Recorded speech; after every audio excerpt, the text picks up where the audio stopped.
Welcome to Stories Cafe. I'm your host for today's intriguing mystery, where we join Nero Wolfe and Archie Goodwin in 1948 New York for The Case of the Missing Tenor Sax. Before we start, I'd love to hear where you're tuning in from. Today, share your location in the comments, grab a warm cup of coffee, keep your curiosity alive, and let's dive in. The Hop on a Plat Tavern. The Case of the Missing Tenor Sax. Chapter 1. The Note That Never Played. I hadn't intended to spend my Tuesday evening in a smoky Harlem jazz club. That was more Lily Rowan's scene than mine. But Pete Vassos, an old Army pal who turned to music journalism for a downtown paper, had been pestering me for weeks to hear Luther Lux Rollins play his tenor sax. "He's redefining the sound, Archie," Pete had urged. I may not understand saxophone, but I do understand loyalty. So, there I was, squeezed at a corner table at the Blue Ember Club, sipping a lackluster scotch. The place was packed tighter than Fritz's best sausages, with a diverse crowd, half white downtowners chasing a taste of culture, half Harlem regulars who truly got the music. The band had been playing for almost an hour, but the main act was still absent. Pete assured me this was typical. Lux always made the crowd wait, part of his allure. At precisely 11:30, the quartet wrapped up their set, and the club dimmed, save for a lone spotlight on the bandstand. A tall, slender man in a midnight blue suit stepped into the glow, his tenor saxophone shimmering under the light. He didn't acknowledge the crowd, just raised the horn to his lips and played a single haunting note that seemed to hang in the air, like cigarette smoke. I'm no music critic, but even I couldn't tell this was something different. The place was silent, except for that horn, which seemed to be telling a story Noon had heard before, but everyone somehow remembered. At 11:55, Lux Rollins took a break while the band played on "Just Wait," Pete whispered. "The midnight solo is what everyone comes for." But midnight came and went. The pianist vamped, looking increasingly uncomfortable. At 12:10, the band leader announced that the second set would begin shortly. I caught Pete's eye. He shrugged. "Never happened before," he muttered.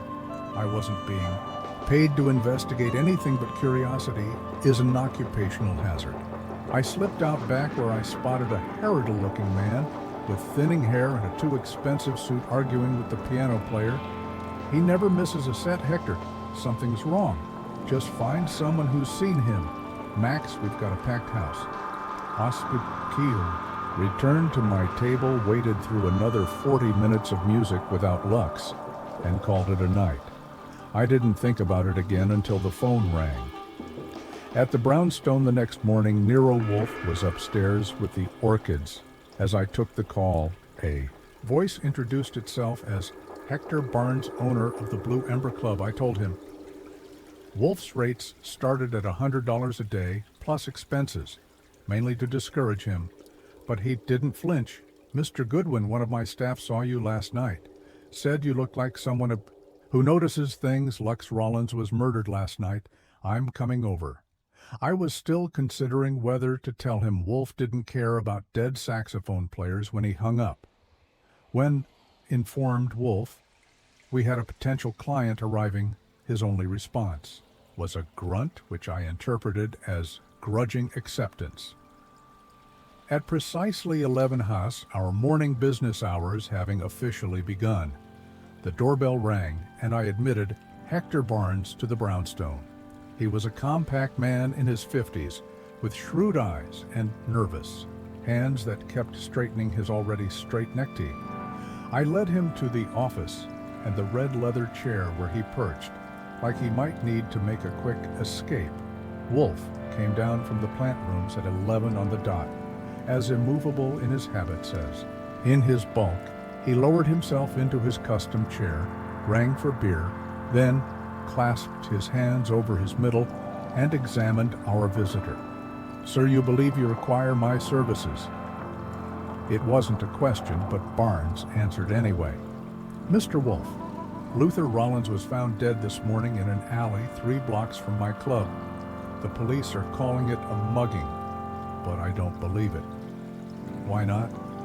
Lux had enemies, sure anyone good does, but he also had information, and his saxophone case was found. Beside him, unopened, containing nothing but blank music sheets and a torn note. Wolfe's eyes narrowed slightly. The closest he comes to showing surprise. The police shared these details with you. I have a relationship with the local precinct, besides mine. Manager Maxstone used to be FBI. He called in some favors. I noticed Barnes hadn't actually answered the question. Wolfe sighed. Mr. Barnes, I have little interest in the demise of musicians, however talented. The police are equipped to handle such matters. Barnes leaned forward. The note in the case read, Encore at midnight. That was when he vanished right before his midnight solo. Someone knew his schedule. Someone who wanted whatever he was working on. Wolfe's lips tightened. Mr. Goodwin was present during this performance. I nodded. I was there when he didn't show for his solo. And your interest in pursuing this matter? Wolfe asked Barnes. The police think it was random if they don't. Their next guest will be someone at my club. I can't have that. The Blue Ember is just getting established with the downtown crowd. Your concern is reputation, not justice. My concern is $100 a day, plus expenses. Barnes counted, pulling an envelope from his inside pocket and placing it on Wolfe's desk.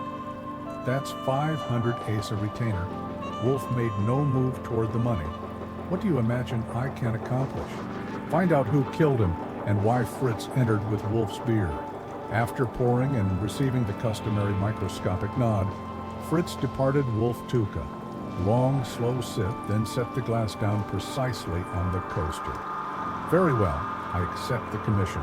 Archie will accompany you back to your establishment to begin inquiries. Good day, sir. It was only after Barnes had left to wait for me in the front room that I raised an eyebrow at Wolfe. That was quick. What's your interest? Wolfe picked up his current. Book a blank music sheet and a torn note about an encore that never occurred. An obvious contradiction. I abhor contradictions. They offend reason. I knew better. There was something else that had caught his attention, but I wouldn't learn what until he was ready to tell me. Get your hat, Archie. You're going to a jazz club, Chapter 2. The blank sheets, Hector Barnes insisted on taking me to the Blue Ember in his Cadillac. It was newer than mine, which irked me slightly, but I'd get over it. During the drive uptown, I tried to get a better feel for him. How long have you owned the club? 2 years, Barnes said, navigating around a delivery truck. Bought it when it was a failing. Gin mill called the Nightcap took every penny I'd saved working 20 years. As a booking agent and Lux Rollins. When did he start playing there? 6 months ago. Best decision I ever made. Doubled our business in 3 weeks. His knuckles whitened on the steering wheel. Now I've got a dead star and a reputation problem. The Blue Ember. In daylight looked like what it was. A nightclub caught with its makeup off. The neon was dark. The facade shabby. Uniformed cops stood outside looking bored. Inside chairs were stacked on tables, and the air smelled of stale smoke and spilled spirits. A lean, twitchy man of about 40 was counting bottles behind the bar, scratching figures in a notebook. He looked up when we entered. This is the detective I told you about, Max. Barnes said.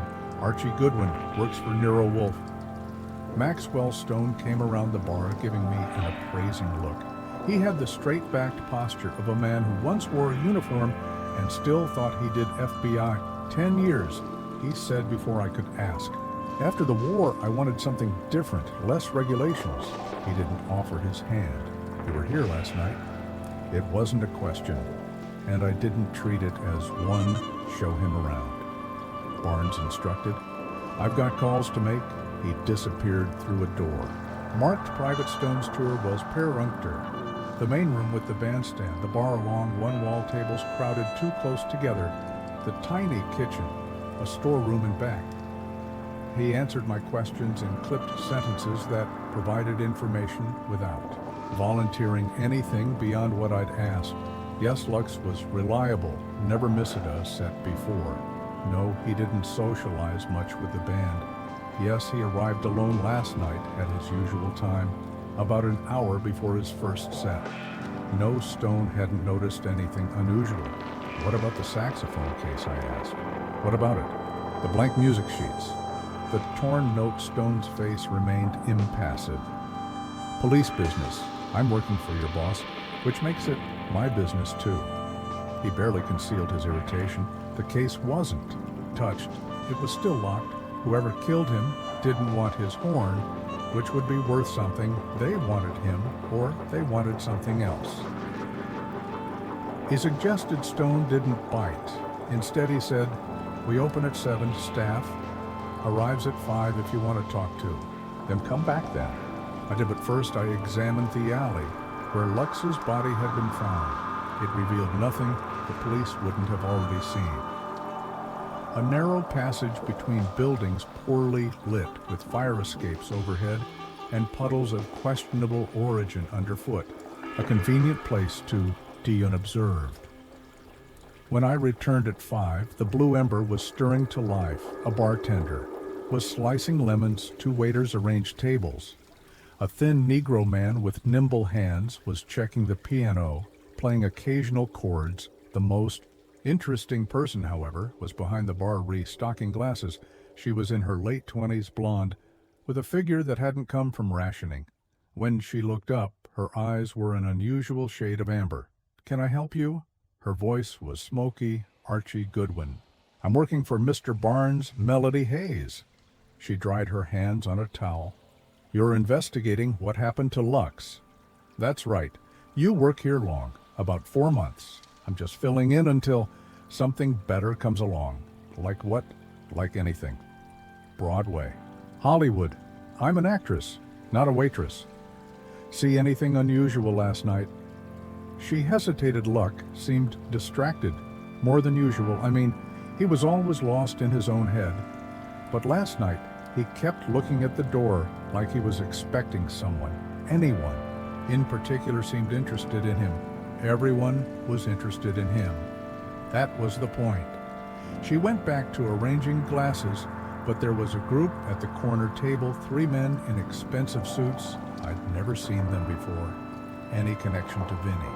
Keys? Her eyes narrowed. "You know about him." "I know he was Lux's rival." Melody made a dismissive gesture. "Vinny's all talk. He's playing at the Ruby Room down on 125th. Claims Lux stole his style, his been members, his spotlight, but musicians always talk." That way, as if summoned by his name, the door swung open, and a compact, expensively dressed Negro man entered. He moved like he owned not just the room, but the building and possibly the block. "You Vincent Morris?" I asked. I introduced myself. His smile didn't reach his eyes. "Nero Wolfe, huh? Guess Barnes is worried about more than just bad publicity."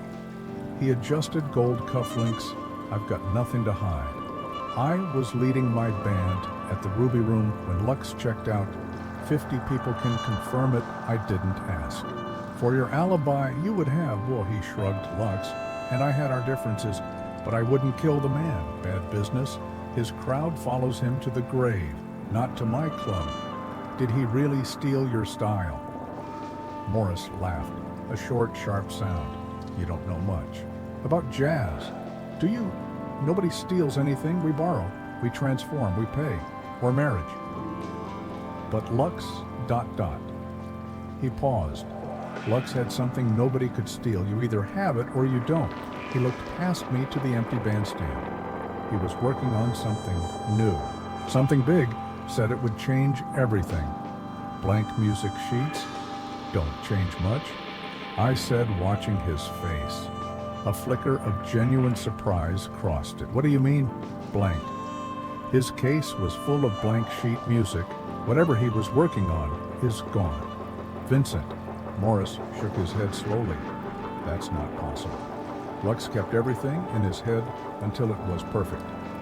Then wrote it down, said he didn't trust paper until the music was ready.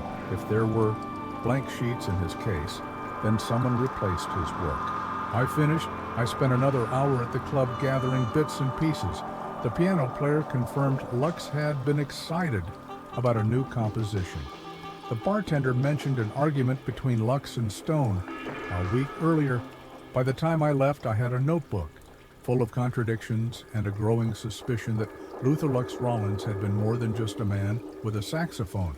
Back at the brownstone, I found Wolfe in the plant rooms with Theodore, tending to some unpronounceable orchid when we gathered in him.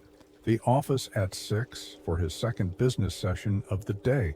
I reported everything, while he listened, with his eyes half closed occasionally, sipping beer.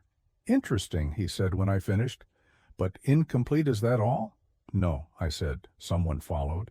Me back from the club. Not very skillfully, but persistently. Lost him on 9th Avenue. Wolfe's eyes opened fully indeed. Then we're making progress. Only Nero Wolfe would consider being followed a sign of progress. But I headed out to grab dinner before. Returning to the Blue Ember for the evening show, I wondered what exactly we were progressing toward Chapter 3, Forbidden Rhythms. I was finishing my breakfast the next morning when Wolfe entered the dining room at the customary hour. After what I'd reported the previous evening, he had done something that always surprised me.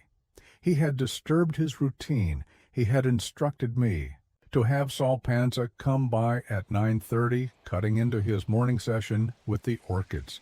Good morning, I greeted him. Would you like to know what I learned at the club last night? If it's pertinent, he rang for Fritz anything. Of substance, the music was. Mediocre Vinnie Keys showed up after midnight, sat at the bar, drinking bourbon, and glared at the bandstand like he was auditioning for the role of a man with a grudge. Melody Hayes took her break when he arrived and didn't return for 20 minutes. Wolfe, grunted Fritz, appeared with his breakfast. The most interesting thing, I continued, was what wasn't there? Not one photograph of Lux Rollins anywhere in the club. Plenty of other musicians on the walls, but none of him. I asked a waiter about it. He said Lux refused to allow his picture displayed, peculiar for a man in the spotlight business. Wolfe carefully cut into his omelet Saul will trace Rollins' movements for the week preceding his death. You will visit Rollins's residence. Already got the address. From a helpful bartender who thinks I'm writing an article on jazz legends. After breakfast, I met with Saul, whose wizened face looked even more weathered than usual. Wolfe gave him precise instructions and a generous daily rate, then returned to the plant rooms. When the doorbell rang at 4 to 11, I was surprised to find Melody Hayes on the stoop. I need to talk to you. Oh, moi, she said without preamble. Not at the club. I brought her to the office, where she perched nervously on the edge of the red leather chair, looking around as if assessing escape routes. Vinnie Keys came asking about you last night, she said after you left. Wanted to know what you were really investigating. And what did you tell him? That you were working for Barnes. He didn't believe me. She twisted her hands in her lap. Look, there are things about Lux you should know. He wasn't just a musician. Before she could elaborate, the phone rang. It was Inspector Kramer of Homicide West announcing his imminent arrival with his customary charm. I told Melody we'd have company soon, and she stood abruptly. I can't be seen here, she insisted. I'll call you. And with that, she was gone, leaving behind only the faint scent of her perfume and more questions. Then answers. Kramer arrived 15 minutes later, just as Wolfe was coming down for his 11. Shot her beer. The inspector had his inevitable cigar unlit, and his inevitable bad temper fully ignited. What's your interest in the Rollins case? He demanded, not bothering with social pleasantries. I've been engaged by Mr. Hector Barnes to investigate the death of his employee, Wolfe replied calmly, watching Fritz pour his beer. Since when do you care about dead jazz musicians? I don't. I care about contradictions. Kramer chewed his cigar, meaning a man vanishes before an important performance. His body is found with his valuable instrument untouched. His case contains blank paper, rather than the composition he was reportedly developing. A torn note suggests a planned midnight meeting that never occurred. Wolfe took a careful sip of beer. Contradictions abound. Here's another one for you, Kramer said, leaning forward. Luther Rollins's fingerprints match a man named Calvin Hayes, supposedly killed in a warehouse fire. In 1933, Wolfe's eyebrows rose a fraction of an inch, his equivalent of astonishment. Indeed. Yeah, indeed. So before you get any deeper in this, you should know, it's not just a simple murder case. The feds are interested not because of Mr. Stone's former association, Kramer snorted. Because of the warehouse, it was an FBI operation that went south. 3 agents killed, along with Hayes and 2 others, or so they thought. After Kramer left, having extracted exactly 0 promises from Wolfe. To keep his distance, I departed for Lux Roland's apartment with a head full of new questions. The building was better than I expected. A clean, well-maintained brownstone in a respectable part of Harlem. The superintendent let me in. After I showed him my license and slipped him 5, Roland's apartment was 1 room with a kitchenette and bathroom, neat, sparsely furnished, no photographs or personal items visible. A rack of expensive suits, a shelf of books on music theory, a high-quality record player with alphabetically organized albums. Too neat, nothing out of place, nothing to suggest a life beyond music. I started checking for the usual, hiding spots under the mattress, behind drawers, inside books. In the toilet tank, I found a waterproof bag containing newspaper clippings about a 1933 gang killing at a warehouse on the Lower East Side. The articles mentioned 3 FBI agents killed in a sting operation gone wrong, along with 3 others, including suspected informant Calvin Hayes. My search was interrupted by the jangling phone. Against better judgment, I answered it. Mr. Goodwin. The voice was male-cultured with an edge of menace. Your employer should reconsider his involvement in this matter. Does he get a better offer? Consider this a professional courtesy. Mr. Wolfe is respected, but this situation involves matters beyond his concern. National security interests. Those are always my favorite kind, I replied. Would you like to come by the brownstone and explain them to Mr. the Wolf personally? The line went dead. When I returned to West 35th Street, I found Lily Rowan waiting in the front room, looking as if she had materialized from a fashion magazine. Hello, Esamilo.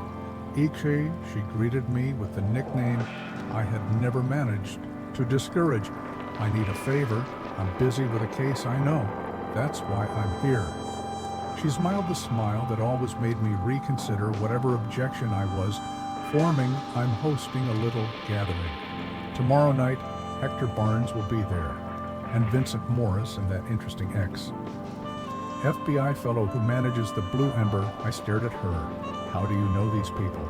Darling, I know everyone. Jazz is all the rage now, and I've been a patron of the Blue Ember for months. She handed me an engraved invitation. Bring Nero, if you like, though I know he won't come, but you will. After she left, I reported my findings to Wolfe. He listened, eyes closed, fingers tapping lightly on the armrest of his chair, a sign that his mental machinery was fully engaged. Satisfactory, he said. When I finished, most satisfactory. Chapter 4, Discordant Testimony. Lily Rowan's little gathering occupied the entire rooftop garden of her Midtown apartment building. At least 50 people glittered under strings of lights, drinking champagne and pretending to appreciate the jazz quartet. In the corner, I spotted Hector Barnes immediately holding court near the bar, looking more comfortable in his tuxedo than I felt in mine. I circulated for half an hour before approaching him, pausing to exchange pleasantries with Lily, who was resplendent in a gown that probably cost more than my yearly salary. "Esamilo," she murmured as I passed, "that FBI man has been watching you since you arrived." Don't look now. Naturally, I looked. Maxwell Stone stood by the parapet, drink in hand, seemingly engaged in conversation with two society matrons, but his eyes flicked my way and then deliberately elsewhere. He wore his tuxedo like a uniform stiff and correct. "Any sign of Morris?" I asked Lily. "Fashionably late as always. He likes to make an entrance." She squeezed my arm. "Be careful with this crowd. There's something happening beneath the surface. Isn't there always at your parties?" She rewarded me with a laugh and drifted away to attend to her other guests. I made my way to Barnes, who greeted me with false heartiness. "Goodwin didn't expect to see you here, Missa. Rowan and I are old friends," I said. "I didn't realize your social circle extended to Park Avenue. The music business crosses all boundaries." He lowered his voice. "Any progress?" "Some Mr. Wolfe is connecting dots." "Well, connect them faster. Business is down 30%. Since Lux died, people are nervous about what Barnes took a sip of his champagne. Word gets around, customers don't like to drink where people get killed. Unless your customer is Inspector Kramer, they're not likely to get killed at the Blue Ember. Let's hope not." Barnes nodded to someone over my shoulder. "Here's Vincent, excuse me." Vincent Morris had indeed made an entrance. He wore a white dinner jacket that set off his dark skin, and he had a striking woman on his arm who was not Melody Hayes as Barnes moved to greet him. I noticed something interesting. Maxwell Stone was watching the exchange with an intensity that seemed excessive for a mere employee, observing his boss greeting a business rival. I positioned myself to overhear their conversation, which was mostly mundane pleasantries, until Morris said something that caught my attention. "Told you that arrangement wasn't lost. Lux kept everything up here." He tapped his temple. "Someone knew what they were looking for before I could hear more." A waiter approached with a note. "Telephone call. For you, sir. You can take it in the lobby." There was no call. When I reached the lobby, Fred Durkin was waiting instead, looking uncomfortable in a borrowed doorman's jacket. "What's so urgent?" "Been watching." "Stone, like you asked, Fred, reported keeping his voice low after he left his apartment today. He met with a guy at a diner on Lexington, Tony Veo. That was interesting. Vecchio's connected small time now, but he used to run with the Mangano family back in the 30s, Fred confirmed. They talked for 20 minutes. Stone passed him an envelope, and nothing. They shook hands, and Stone left. I followed Veo. He went to the races, didn't meet anyone else. I gave Fred some additional instructions and sent him back to his surveillance, then returned to the party. By now, Morris was at the center of an admiring group. While Stone had disappeared from his previous position, I found him at the bar alone. "Mr. Stone," I said, claiming the stool next to him, "enjoying the view parts of it." He sipped his drink scotch. "Neat. You're wasting your time on this case, Goodwin." "That's what someone told me on the phone yesterday." Anonymous caller mentioned national security. Stone's face remained impassive, but I saw his knuckles whiten around his glass smart collar. "I'm more interested in why an ex-FBI man is meeting with a former Mangano associate." Now I had his attention. His eyes met mine, cold and professional. "You have." Me followed. "Mr. Wolfe's thorough Tony Veo is an occasional customer at the club. He had information about some counterfeit bills that came through their adjuster last week." It was plausible enough. It was also almost certainly Ailey was Calvin Hayes. "An informant of yours back in 33, I asked." Stone stood abruptly. "The conversation is over. Tell Wolfe to back off, or I'll make some calls that will ensure federal interference in your investigation. Threats don't generally work with Mr. Wolfe. They just make him more interested." Stone straightened his jacket. "Then perhaps Mr. Barnes needs..." Tor consider his retention of Wolfe's services. He left without another word, passing Vincent Morris near the entrance to the rooftop.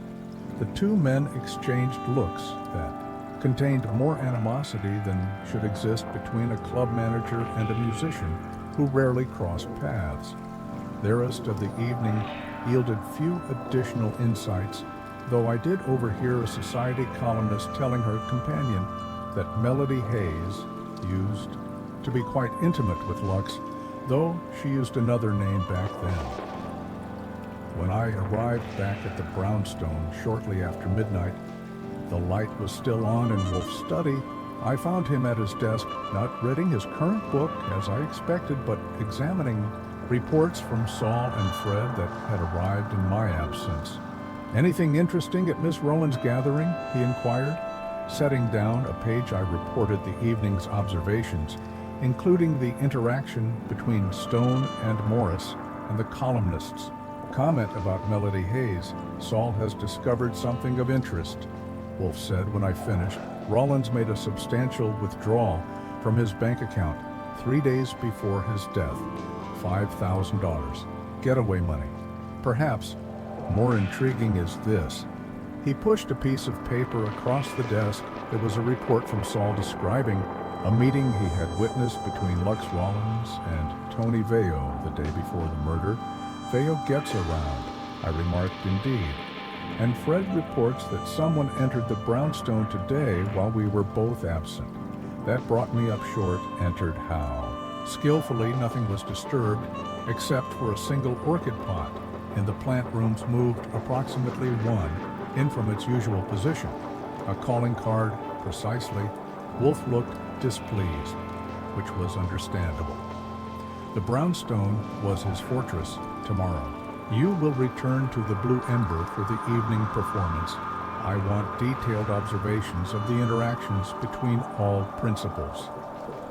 As I headed upstairs to bed, I considered the strange convergence of a dead musician, an ex-FBI man, a mob associate, and a 15-year-old warehouse fire. The melody of this case was becoming increasingly complex, and I had a feeling we were still missing the key signature Chapter 5 counterpoint. The next evening, I returned to the Blue Ember with a different approach. Instead of announcing myself as Nero Wolfe's representative, I arrived an hour before opening, slipped the doorman 20, and entered as just another jazz enthusiast. I wore a slightly shabby suit and a hat pulled lower than usual, positioning myself at a corner table with a good view of both the bandstand and the bar. The club filled steadily. Without Lux Rollins, the Blue Ember had lost some luster, but habit and alcohol keep customers loyal. Longer than you might expect, the replacement tenor player was competent, but uninspired, like trading a Picasso for a paint-by-numbers. Melody Hayes worked the floor efficiently, tray balanced on one hand, smile fixed in place. I watched her face when certain songs were played. During most numbers, she maintained professional detachment, but when the band performed a piece called Midnight Confession, her movements faltered noticeably. She recovered quickly, but the slip was there. After her next trip to the bar, I shifted to a stool near where she collected drinks. "That number got to you," I said quietly. "Midnight Confession." Her amber eyes flickered with recognition, but she kept her professional smile. "Do I know you, Sir Wemmitt?" "Briefly, I'm investigating." "I know who you are." She placed an order with. The bartender then added under her breath, "Not here. There's a coffee shop across the street." I take my break at 10:30. I nursed my drink, watching Vincent Morris arrive around 9. He sat at a table near the stage, listening to the band with obvious disapproval. Occasionally he'd shake his head or mutter something to his companion, a sharply dressed man I hadn't seen before. At precisely 10, Maxwell Stone emerged from the back office to make a circuit of the room. His eyes swept over me without recognition, which either meant my disguise was effective or he was a better actor than I had given him credit for. When he reached Morris's table, there was a brief, tense exchange that ended with Stone walking away, visibly restraining his temper. I made my way to the stage during a break and struck up a conversation with the piano player, a thin, nervous man named Teddy Wilson. "The new guy's okay," I commented. "But he's no Lux Rollins." "Nobody is," Wilson agreed. Lighting a cigarette, Lux was different. Different. How Wilson glanced around before answering. He heard things nobody else heard. Say it music was just patterns. And once you saw the pattern, you could encode anything in it. Encode like a message. Yeah, man, Lux was working on something special. Said it was going to be his masterpiece, but not just music. Called it his insurance policy. Wilson tapped his temple. Kept it all up here, said paper wasn't safe. Did he tell anyone what this composition was? About now. But he was excited and scared at the same time. You dig last few weeks. He kept saying it was almost ready. Then Wilson made a gesture like something disappearing. "What's your interest anyway?" "You a reporter." "Just a fan, hoping someone recorded his last sessions." "Not likely. Stone has a strict no recording policy, says it devalues the live experience." At 10:30, I slipped out and crossed to the coffee shop Melody. Hayes was already there, tucked into a back booth, nervously stirring a cup. She wasn't drinking from. "Make it quick," she said as I sat down. "I've only got 15 minutes. You knew Lux before he was." "Lux," I said, not bothering with preliminaries. Her fingers tightened around her cup. "What makes you say that? The columnist at Lily Rowan's party and the way you react to certain songs?" Melodies, carefully.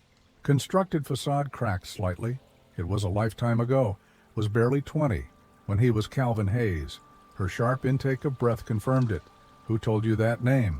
"The police have his fingerprints." "It's not exactly a secret anymore." She glanced toward the door. "You don't understand what you're getting into." "None of this is about music. Then what is it about the warehouse fire?" 1933. "It wasn't what everyone thinks, and 3 FBI agents and 3 others died, including Calvin Hayes, supposedly." "Cal didn't die. He made a deal."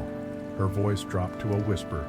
"He was working for both sides, the FBI and Mangano's outfit. When it all went bad, he disappeared, became Luther Rollins." "And you were you, Hayes too." "His sister. I was Diane Hayes. Then I didn't see him for 15 years. Thought he was dead until I spotted him on a magazine cover 3 years ago." She checked her watch. "I have to get back." "What was in the composition he was working on?" Her eyes widened. "You know about that?" "I know it was important enough to kill for. It wasn't just notes and a page. It was evidence. Names, dates, accounts. All encoded in the music. Cal was a genius with patterns." She stood abruptly. "I've said too much. Don't come back to the club. They're watching you." After she left, I finished my coffee and considered my next move. Returning to the Blue Ember seemed unwise if I wanted to maintain my cover, but I needed to see something first. I slipped back into the club through the service entrance, making my way toward the storeroom I'd seen during Stone's Tower. The corridor was dimly lit and smelled of stale beer. I tried the storeroom door, locked as expected. It took me 30 seconds with the picks I always carry to remedy that situation. Inside, liquor cases were stacked against the walls. Bar supplies. Filled metal shelves. Nothing unusual except for a section of wall with slightly different paneling than the rest. I pressed on it experimentally, and a narrow door swung inward, revealing a small room that hadn't been included in the official tour. The hidden room contained dozens of dusty bottles, but these weren't ordinary liquor. They were vintage bootleg from the Prohibition era, bearing a small symbol etched into the glass, a stylized M that I recognized from the newspaper clippings. About the Mangano family, the sound of voices in the corridor gave me just enough warning to slip out of the hidden room and duck behind a stack of cases. Maxwell Stone and Hector Barnes entered, arguing in hushed but heated tones. "Can't keep this quiet much longer," Barnes was saying. "If Wolfe's man finds out, he won't." Stone interrupted. "I've handled it. The composition died with Lux. You're sure? Because if those notes ever surface, they won't trust me." They moved deeper into the storeroom, their voices fading. I took the opportunity to make my exit, carefully relocking the door behind me. Back at the brownstone, I found Wolfe in the office with a book, but his eyes weren't moving across the page. A sure sign he was thinking, not reading.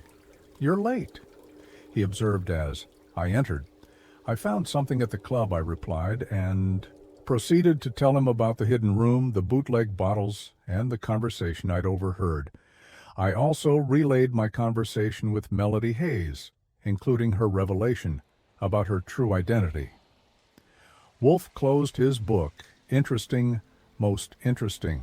There's more, I said. "I think Lux or Calvin was blackmailing someone. The composition was his insurance policy against whom I don't know yet. But whoever it was decided to cancel the policy permanently." Chapter 6. The Bridge Passage. The next morning at precisely 11 West Vincent Morris arrived at the brownstone. In response to Wolfe's summons, I had phoned him with an invitation that was only technically not a subpoena, suggesting that his cooperation would be more comfortable than his eventual conversation. With Inspector Kramer, Morris wore a suit that probably cost twice what I paid for mine, and off an air of contempt, I led him to the office, where he settled into the red leather chair, with the casual confidence of a man accustomed to the best furniture. In any room, Wolfe returned from his morning session. In the plant rooms, studied our visitor with hooded eyes. "Thank you for coming, Mr. Morris." "Curiosity," Morris replied. "What does Nero Wolfe want with a bandleader information regarding your professional relationship with Luther Rollins?" Morris smiled thinly. "Professional rivals, nothing more." "That is not precise," Wolfe countered. "Rivalry implies competition between similar entities. Your establishments cater to different audiences. Your musical styles, while both categorized as jazz, diverge significantly in approach and execution. You know a lot about jazz. Foray, man who rarely leaves his house. I know a great deal about many subjects, Mr. Morris, including the fact that your rivalry with Rollins predated his emergence as a saxophonist." The smile vanished from Morris's face. "Meaning? What meaning? That Vincent Morris is not your birth name, just as Luther Rollins was not his meaning that you both recreated yourselves after the events of 1933. Morris's composure slipped for just a moment before he recovered. "That's an interesting theory." "It is a fact," Wolfe replied. "Were you present at the warehouse on the night of the fire?" Morris stood abruptly. "I don't have to listen to this. You have no authority." "Please sit down, Mr. Morris. You may really see clarity." H. give Mr. Morris a copy of the photograph. I handed Morris the grainy newsprint photo Saul had dug up from the archivist's group of musicians from 1932, by including a young man identified as Vincent Morgan, whose resemblance to Vincent Morris was unmistakable. Morgan was reported to have connections to the Mangano family, I said helpfully, convenient pianist for speakeasies during Prohibition. Morris sank back into the chair. Ancient history. "Did Roland steal musical ideas from you?" Wolfe asked, "or something more consequential?" "Look, I built a life, a reputation. What happened back then is directly connected to Rollins's death. Wolfe finished for him the composition he was working on. What did it contain?" Morris's laugh was bitter. "That's what this is about. Lux's masterpiece you're familiar with, Eulidate. He bragged about it constantly, said it would change everything when he released it, called it his life insurance." Morris leaned forward. "Let me be clear, I didn't kill Lux. We had history, yes. But I've worked too hard to build what I have. Murder brings heat I don't need." "What was your birth name?" Mr. Morris Wolfe asked. "We're done here." Morris stood again, and this time he moved toward the door. "I've got nothing more to say." After he left, I turned to Wolfe. "Think he's telling the truth about not killing Lux?" Partially, I doubt he personally wielded the murder weapon, but his involvement in this affair runs deeper than he admits. At one hour, Melody Hayes arrived for her appointment. She had abandoned her waitress uniform for a modest blue dress that did nothing to diminish her appeal. She perched nervously on the edge of the red leather chair, as if ready to flee at the slightest provocation. Miss Hayes Wolfe began, or should I say, Miss Diane Hayes. I haven't used that name in 15 years, yet you sought employment. At the club where your brother performed, why, she twisted her hands in her lap to warn him. When I saw his picture in that magazine, I knew it was only a matter of time before someone else recognized him too. Someone connected to the warehouse incident. Yes, 3 FBI agents died that night, along with 2 of Mangano's men. Everyone thought Cal died too, but he had struck a deal with an agent named Stone I supplied. She nodded. Maxwell Stone was a junior agent. Then he helped Cal disappear, gave him a new identity in exchange. Cal provided testimony that helped the Bureau build cases against several Mangano operations. But something went wrong. Wolfe prompted Stone was supposed to protect the other agents, but they walked into an ambush. Cal always believed Stone had tipped off Mangano's people. And the composition, Wolfe asked Cal had evidence dates, names, account numbers, all from 1933. He encoded it into his music, said if anything happened to him, the composition would be his testimony from the grave. Yet the music sheets in his case were blank. I pointed out he wouldn't have written it down until it was finished, but he recorded it. Her eyes darted between us. There's a record A single, pressing. He told me about it the night before he died. After Melody left, Wolfe summoned Maxwell Stone for 3 Voss. Stone arrived precisely on time, looking more like an FBI agent than a D-Club manager. In his severe gray suit, "I assume this is about Rollins," he said. Without preamble, "Calvin Hayes," Wolfe corrected. Your former informant Stone's face remained impassive. "I have no idea what you're talking about." "That is not true, Mr. Stone. In 1933, you were a junior FBI agent involved in operations against the Mangano family. You recruited Calvin Hayes as an informant, then facilitated his disappearance and new identity after the warehouse fire. Pure speculation. Miss Diane Hayes has confirmed it. A muscle twitched in Stone's jaw, the only indication that Wolfe's words had affected him. Diane Hayes died in 1940 car accident in Ohio. Another fabricated death, Wolfe noted. You are adept at erasing people. Mr. Stone, I'm leaving. This conversation is over. As you wish. But be advised that Inspector Kramer will receive a full report of my findings thus far. The fingerprint match between Rollins and Hayes has already piqued the Bureau's interest. I imagine they will be quite intrigued by your connection to the case. Stone paused at the door. You're playing with fire, Wolfe. National security isn't a game for private detectives. After Stone's departure, Saul Panza called to report his latest findings.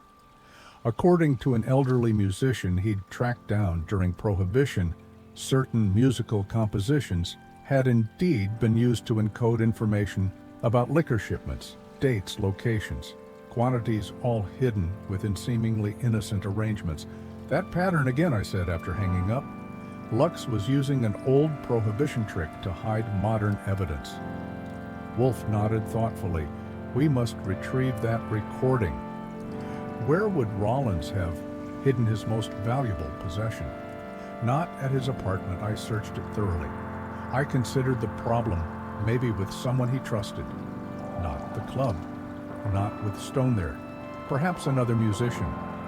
Wolfe suggested I grab my hat. I'm going to have. Another talk with that piano player, Teddy Wilson. The address Wilson had given me was a shabby rooming house in the East Village. The landlord informed me he wasn't expected back until late. As I turned to leave, I noticed a man watching from across the street. The same sharp-dressed companion who had been with Morris at the club decided to take a less direct route back to the brownstone. But as I rounded the corner into an alley, I used as a shortcut a car engine roared to life. Headlights blinded me. As the vehicle accelerated in my direction, I dove between two parked cars just as it sped past, missing me by inches. By the time I recovered and drew my gun, the car was gone, leaving only the smell of burning rubber and the hammering of my heart. Chapter 7. The format I reported the attempt on my life to Wolfe when I returned to the brownstone, slightly scraped, but otherwise intact, most unsatisfactory. He commented, his lips compressed to a thin line. This escalation suggests we are approaching a conclusion, or a dead end if they succeed next time. I replied cheerfully. My money's on Morris's man, as the driver. Perhaps Wolfe's finger tapped once on his desk, a rare sign of genuine agitation. Your safety is paramount, Archie. Until this matter is resolved, it suggests you remain vigilant. Coming from Wolfe, this was practically a tearful expression of concern. I was touched. The doorbell interrupted our moment. Inspector Kramer entered without waiting for Fritz to announce him, his unlit cigar clamped more firmly than usual between his teeth. I've got news that might interest you, he announced, lowering himself into the red leather chair without invitation. The lab found traces of blood on a brick wall behind the Blue Ember Club, matches Rollins's type. He wasn't killed in that alley, he was moved there. Indeed, Wolfe murmured, and the murder weapon still missing. But we found something else. Kramer produced a small evidence bag containing a brass key. This was in Rollins' jacket pocket, not his apartment, not his locker at the club. Any ideas? Wolfe examined. The key without touching the bag. Perhaps a storage unit or a safe deposit box? We're checking. Meanwhile, I've got the commissioner breathing down my neck. The FBI is sniffing around because of this Maxwell Stone connection. Kramer leaned forward. What? Have you got Wolfe? I know that look. Merely conjectures at this point, Inspector. When I have proof, you will be the first to know. This transparent lie seemed to satisfy Kramer, who left after extracting a promise from Wolfe to share any significant developments. The promise was worthless, of course, but it made Kramer feel better to have it. After he departed, I called Saul and instructed him to check safe deposit boxes at banks near the Blue Ember. Then I phoned Teddy Wilson and arranged to meet him the following morning at a coffee shop far from his rooming house. That key is significant. Wolfe declared, it may lead us to the recording or to another dead end. I counted. I'm more interested in why the murder scene was staged. Moving a body takes effort and increases risk. Why not leave him where he fell? Perhaps to conceal evidence of another crime or to implicate a particular location.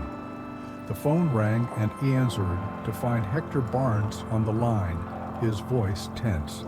Goodwin, we need to talk. The police were here. With a search warrant, they're tearing the place apart. What are they looking for? They didn't say, but they're focusing on the storeroom. There was a pause. If they find that back room, we'll be over in 30 minutes. I said, knowing full well that Wolfe would never agree to leave the brownstone for this.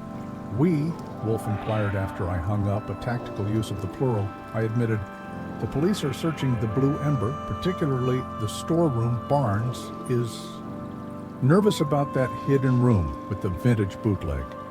As he should be, Wolfe replied. However, I doubt that is their primary focus. Return to the club and observe. Do not announce your presence to the police. I arrived at the Blue Ember to find 2 police, cars parked outside, and the front door guarded by a uniformed officer. Rather than announce myself, I slipped around to the alley and found the service entrance unguarded inside. I could hear the commotion of the search coming from the direction of the storeroom. I made my way toward Barnes's office instead. The door was ajar and voices drifted out. Barnes and Stone in another heated discussion. "Oh, told you this would happen." "Eh, pues, as Stone was saying, "We should have cleared everything out after Lux was killed?" And raised suspicion. Besides, those bottles are worth a fortune to collectors. They're evidence linking you directly to Mangano. Ancient history, Barnes scoffed. The statute of limitations ran out decades ago. "Not on murder," Stone replied coldly. I shifted position to get a better view through the crack in the door. Barnes was behind his desk, looking pale. Stone stood before him, rigid with tension. "They won't find anything," Barnes insisted. "The record isn't here. Lux was too smart for that. The record is the least of our concerns now." Stone said, "If they start digging into the warehouse fire, that's your problem, not mine. I was just a supplier back then. You were more than that, and we both know it. Your family connections." A noise from the hallway forced me to retreat before I could hear the rest. I ducked into an alcove as several officers emerged from the storeroom carrying evidence boxes. Following them was Inspector Kramer, looking grimly satisfied. I waited until they had passed, then slipped out the way I had come. Outside, I observed them loading the boxes into a police van. One officer carried something distinctive, a section of wall paneling from the hidden room back. At the brownstone, I reported what I had seen and heard to Wolfe. He listened with his eyes half closed, fingers tapping lightly together over his substantial middle. "Most illuminating," he said, "when I finished the connections become clearer. Barnes's family had ties to Mangano. He was not merely a bootleg supplier, but involved in the warehouse operation. Stone, as a junior FBI agent, was also connected to that night. And both are concerned about this recording, which we still haven't found." I pointed out, "Perhaps Mr. Wilson will provide insight tomorrow. Meanwhile, I have arranged for all concerned parties to gather here tomorrow evening at 9, all of them, including Kramer." "No, not the inspector. Not yet. I require one final piece of evidence before involving official authorities." The next morning, I met Teddy Wilson at the coffee shop as arranged. He looked nervous, his long fingers drumming continuously on the tabletop. "I've been thinking about what you asked," he said after I bought him coffee. "About where Lux might have hidden something important. And there's a record shop on 47th Street, Groove Master Records. Lux was tight with the owner, a guy named Benny Silverman. Used to spend hours there listening to rare pressings." I thanked Wilson and headed straight to Groove Master Records, a cramped shop crammed with thousands of records in dusty sleeves. The owner, a bald man with thick glasses, regarded me suspiciously until I mentioned Lux. "Terrible thing," he said, shaking his head. "Real tragedy for music, I understand. He was a regular customer. Friend, not customer. Lux had an ear like nobody else. Could hear patterns no one else could. Did he leave anything with you for safekeeping?" "Maybe Silverman's." Expression closed. "Who's asking?" I handed him my card. "Nero Wolfe is investigating his death." After a long moment, Silverman nodded. "There's a record came in the day before he died. Said if anything happened to him, I should play it for the right person. He studied me. Don't know if that's you, Ed," as I assured him. He disappeared into a back room and returned with a plain sleeve containing a single black record with no label. One pressing made it himself. When I reached for it, he pulled it back, he said, to ask one question: who was playing piano the night the warehouse burned? It was a test, and fortunately, he knew the answer from our investigations. Vincent Morgan, now known as Vincent Morris. Silverman handed over the record. "Be careful with this, mister. It got Lux killed." I secured the record inside my coat and left the shop, checking carefully for followers. 3 blocks away, I spotted the same sharp-dressed man who had been watching Wilson's place. He was good, but not good enough to hide in the morning crowd had ducked into a department store, exited through a side entrance, and doubled back by in an alley. When he followed, I was waiting. After a brief persuasive conversation that left him nursing a bloody nose, he confirmed he worked for Vincent Morris and had been tasked with following me back at the Brownstone Wolfe, and I listened to the record on his rarely used photograph.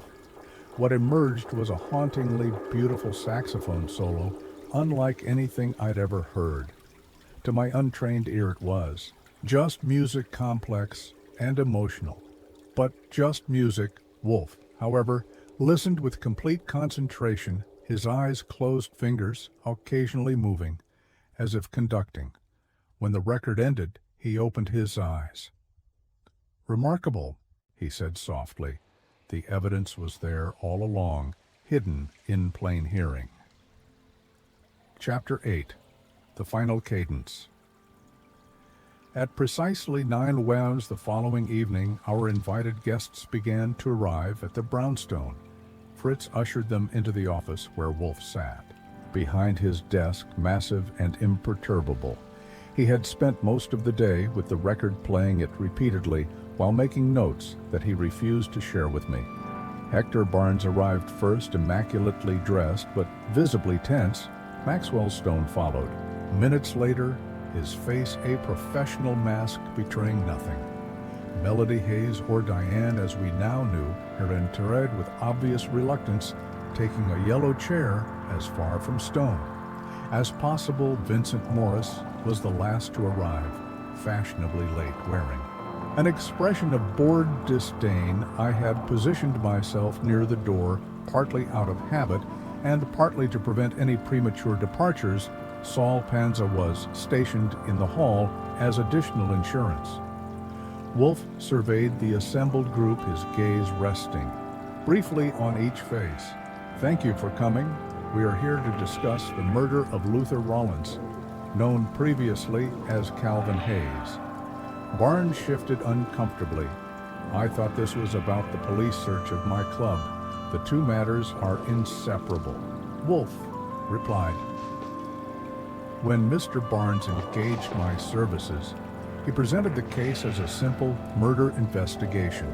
It has proved to be considerably more complex, involving identities fabricated over 15 years ago, a Prohibition-era warehouse fire, and a musical composition containing encoded evidence. Stone's face remained impassive, but his knuckles whitened where they gripped the armrest of his chair. "What evidence?" Morris demanded. "Patience, Mr. Morris, or should I say, Mr. Morgan, all will be explained." Wolfe adjusted his position slightly, the chair creaking beneath his weight. "Let us begin with established facts. In 1933, 3 FBI agents and apparently 3 civilians died in a warehouse fire during an operation targeting the Mangano crime family. I say apparently, because at least one of those presumed dead, Calvin Hayes, survived and was given a new identity by Agent Maxwell Stone. "This is ancient history," Stone interjected, "and potentially classified information. History often illuminates the present," Wolfe responded. "Calvin Hayes became Luther Rollins, a saxophonist of considerable talent. Another survivor of that night, Vincent Morgan, became Vincent Morris, a band leader of some renown. Both men reinvented themselves, but neither could entirely escape the past." "This is absurd," Morris protested. "I have no connection to any warehouse fire. You played piano for the Mangano family during Prohibition," Wolfe continued unperturbed. "Your skills were useful not only for entertainment, but for encoding information about shipments in musical arrangements, a technique Mr. Rollins later adapted for his own purposes." I watched their faces, noting the flash of surprise in Morris's eyes. He hadn't expected Wolfe to know about the musical codes. The warehouse operation went catastrophically wrong, Wolfe continued. 3 FBI agents died in what was supposedly a surprise raid on a Mangano liquor storage facility. But it wasn't a surprise to the Mangano men, was it, Mr. Stone? They were waiting. Stone's expression finally cracked. You can't possibly know what happened that night, but I do, Wolfe replied, as did Calvin Hayes. He witnessed something that night, something incriminating enough to warrant protection from the FBI and a new identity. He saw betrayal. Melody spoke up, her voice quiet but steady. Cal told me before he died. He saw Stone warning Tony Veo about the raid. The agents walked into a trap. Stone was on his feet instantly. That's a lie. Hayes was at Woobit informant trying to play both sides. Please sit down, Mr. the Stone, Wolfe said firmly. Your denials are futile. Calvin Hayes encoded the truth in his final composition, which we recovered yesterday. Music can't prove anything, Stone scoffed, but he sank back into his chair. On the contrary, Wolfe replied, the composition contains patterns that, when properly interpreted, reveal specific details, dates, names, account numbers. Mr. Rollins was a mathematical prodigy with an extraordinary memory. He witnessed not only your betrayal of your fellow agents, but also the involvement of another key figure. Wolfe's gaze shifted to Barnes Paul. I had nothing to do with any murders. Perhaps not directly, Wolfe agreed, but as the nephew of Joseph Mangano, you were uniquely positioned to serve as liaison between the family and certain corrupt officials. The warehouse contained not only liquor, but financial records documenting bribes paid top police and federal agents, including Mr. Stone. The room fell silent. I kept my hand near my holster, watching Stone, whose calm facade had completely crumbled. When Diane Hayes recognized her brother and sought him out, Wolfe continued, it precipitated a crisis. If Calvin revealed what he knew, careers would be ruined and long dormant. Murder charges would be revived. The composition he was creating was his insurance policy, evidence preserved in a form only he could interpret. But Wolfe can interpret it too. I added helpfully, he's been studying it all day. Indeed, Wolfe confirmed the musical patterns contain acifer that, once recognized, reveals detailed information about the warehouse operation, the agents involved, and the subsequent cover-up. When Mr. Rollins announced he was completing this work, it became an imminent threat. So who killed him? Morris asked, glancing between Barnes and Stone. Mr. Stone arranged the murder, Wolfe said, using his connections to Tony Veo, the same man he warned about the raid 15 years ago. But the actual killing was performed by someone with access to the club, someone who could approach Rollins without arousing suspicion. All eyes turned to Barnes, who was now visibly sweating. Not Mr. Barnes, Wolfe corrected. He merely provided the venue and assisted in concealing evidence afterward. The killer was Mr. Morris. Morris leapt to his feet. That's preposterous. I was performing at the Ruby Room. 50 witnesses. You began your performance there, Wolfe agreed, but there was a 40-minute break between sets. Ample time to visit the Blue Ember, confront Rollins behind the club, and return. As a musician, you understood exactly what his composition represented. As Vincent Morgan, you stood to lose everything. If the truth about the warehouse fire emerged, you can't prove any of this. Morris snarled. The police laboratory can, Wolfe replied. Fibers from your distinctive white jacket were found on the brick wall where Rollins was killed, and the key found in his pocket. It opens a storage locker, a Grand Central terminal, rented in the name of Vincent Morgan 15 years ago and maintained ever since Stone suddenly bolted for the door, but Saul was faster, stepping into the doorway with his gun drawn. I had mine out as well, covering Morris, who looked ready to attempt something equally foolish. Archie, please call Inspector Kramer. Wolfe instructed. Inform him that we have 2 confessions to record. It took hours to sort everything out. Kramer arrived with reinforcements, statements were taken, and arrests were made. It was nearly 3 in the morning when the police finally departed. taking Stone, Barnes, and Morris with them, Melody Hayshaving, been granted immunity for her cooperation, left with a tearful thank you in the record of her brother's final composition. The next morning after breakfast, I found Wolfe in the plant rooms, with Theodore tending to his orchids with his usual meticulous care. Barnes has issued a full confession.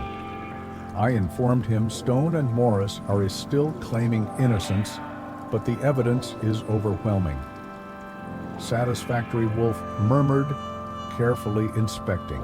A bloom? You never explained how you deciphered the music. I say it.